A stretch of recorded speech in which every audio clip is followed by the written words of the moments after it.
हिंदुआ सूर्य एक लिंग दीवान।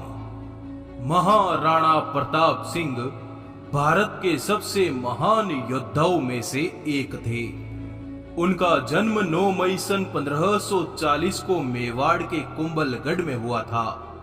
मेवाड़ की राज गद्दी पर बैठने वाले 7 फीट 5 इंच लंबे महाराणा प्रताप, जिनके नाम मात्र से ही दिल्ली की बादशाहत कांप जाया करती, ऐसे महाप्रतापी वीर महाराणा प्रताप की मृत्यु कैसे हुई? अकबर अन्य हिंदू राज्यों की तरह मेवाड़ को भी जीतना चाहता था, परंतु महाराणा प्रताप ने अपने जीवन की अंतिम सांस तक अकबर के खिलाफ युद्ध का बिगुल बजाए रखा। उन्होंने न सिर्फ अकबर के घमंड को चकनाचूर किया, बल्कि मेवाड़ सहित अन्य राजपूत रियासतों को भी अकबर के चंगुल से आजाद करवा दिया।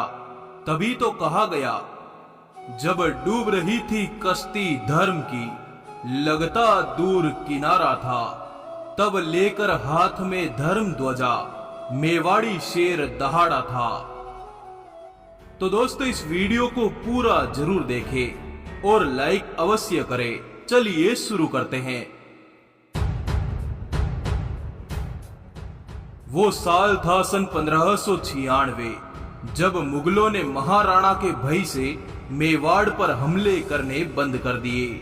तो एक दिन हुकुम अपने सभी पुत्रों के साथ जंगलों में शिकार पर निकले। महाराणा ने सामने आ रहे एक शेर के मस्तक पर अपना निशाना जमाया। हुकुम ने धनुष की प्रत्यंचा को इतने जोर से खींचा कि उनके पेट पर तनाव उत्पन्न हुआ। यह तनाव एक घाव बना जो वक्त के साथ अत्यधिक गंभीर हो गया और अंततः हिंदुआ सूर्य की मृत्यु का कारण बना। ईश्वर की माया भी अपार है। जिस राणा को बड़ी बड़ी सेनाएं न रोक सकी, विकट युद्धों में जिसने अपनी विजय के नगाड़े बजाए हो, वो राणा आज यूं वैकुंठ में प्रस्थान करेगा।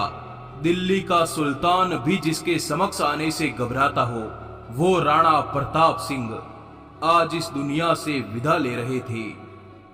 आज वो सिंह सिर्फ कमान की प्रत्यंचा खींचने से घायल हो गया।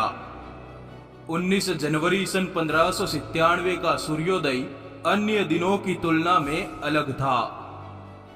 पूरे मेवाड़ में भयानक सन्नाटा पसर गया। मेवाड़ के समस्त ठाकुरों, सामंतों और दूर देश के राजा हिंद के अमर सपूत के अंतिम दर्शन करने चावंड पहुंचे। जनता बिलख रही थी, क्योंकि यह वह दिन था जिस दिन मेवाड़ के सबसे बड़े बेटे को भगवान का बुलावा आया था। परंतु अपने अंतिम दिनों में महाराणा प्रताप बड़ी गहरी चिंता में मग्न हो गए। उनको पूरा यकीन था कि मेरे जाने के बाद मुगल मेवाड़ को छोड़ेंगे नहीं। क्या अमर सिंह जी मेवाड़ के मंदिरों, दुर्गों और जनता की रक्षा कर पाएंगे? इन्हीं चिंताओं में मग्न महाराणा ने मेवाड़ के अधीनस्थ ठाकुरों से कहा, जब तक एक भी राजपूत जीवित रहे, तब तक मेरी मातृभूमि तुर्कों के हाथों में जा न पाए। न कभी चित्तौड़ की चोटी से केसरिया ध्वज उतारा जाएगा और न ही कोई सूर्यवंशी विधर्मियों की सभा में शामिल होगा। तभी सरदारों ने हुकुम से कहा, महाराज, हमारी प्रतिज्ञा है, जब तक हम में से एक भी जीवित रहेगा, जब तक हम मेवाड़ के हर दुर्ग पर केसरिया नहीं लहरा देंगे, उस दिन तक दिल्ली की सत्ता से संघर्ष जारी रहेगा। अपने सरदारों के इन वचनों को सुनते ही हमारे वीर महाराणा प्रताप जी ने इस नश्वर देह को त्याग दिया। यह 29 जनवरी सन 1597 का दिन था। चावंड से 2 मील दूर बाडोली नामक गांव में महाराणा प्रताप का अंतिम संस्कार किया गया। आज यहां महाराणा प्रताप का भव्य स्मारक बनाया गया है, जो आज भी वीरों की तीर्थ भूमि के नाम से सम्मानित हैं। इस प्रकार एक ऐसे राजपूत के जीवन का अवसान हो गया, जिसकी वीर गाथा आज भी प्रत्येक हिंदू को प्रेरित करती है।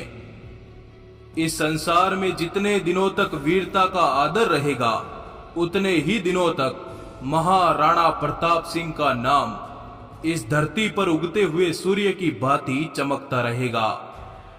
आपका आभार, धन्यवाद। जुड़े रहिए।